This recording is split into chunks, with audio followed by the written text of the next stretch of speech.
you about overcoming rejection in the degenerate culture. Now, I'm not just talking about, just,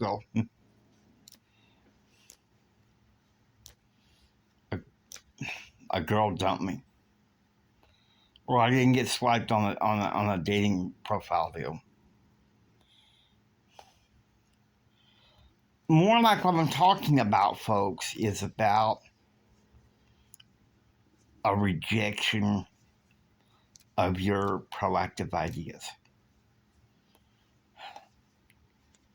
This is a hard topic for me to talk about, but it has to be done. Let me give you an example.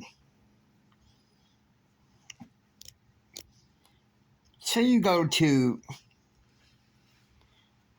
a council meeting in your work, in your job, and you give your main supervisor an idea for the managers meeting a few weeks later.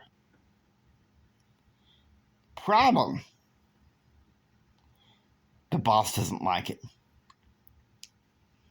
and he or she shuts you down. Now, it's easy to want to just go home, collapse on the couch or bed, and say, well, this day is lost. Let me tell you something. I've been there. But can I tell you something I learned from Dr. Delatoro McNeil II? Rejection is hidden selection. It's not that easy to see that, but in many ways it works that way. It works that way.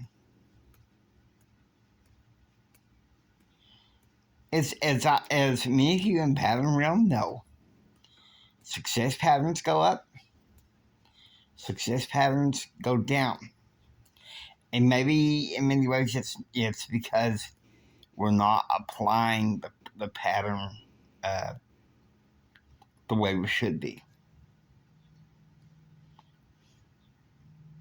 So when you go through rejection, you just repattern. May take a day or two to kind of get through it. But then you realize, hey, maybe that idea, that old idea, was not something that God wanted me to implement. Maybe it's just one other thing. You say, well, Jimmy, what is it? God has selected you to create better ideas, to make a difference in other areas. Okay, say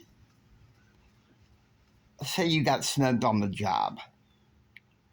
The former idea, where your advice for the manager's meeting went kaput by your boss. You decide to heck with it.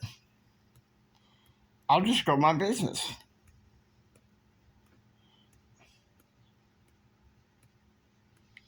And make it more open to proactive ideas. Because you see, here's the problem with our current culture, and this is something that I see as a huge problem. It is so reactive. And I love social media, okay? Don't get me wrong. It can be used for some wonderful things. But social media is a tool, okay? It can be used for good things. I know a lot of motivational speakers and thought leaders say that it can be a magnified for positive tool that can make a person even depressed. But it can also be used as a negative tool. For instance, drama. I'm gonna be honest.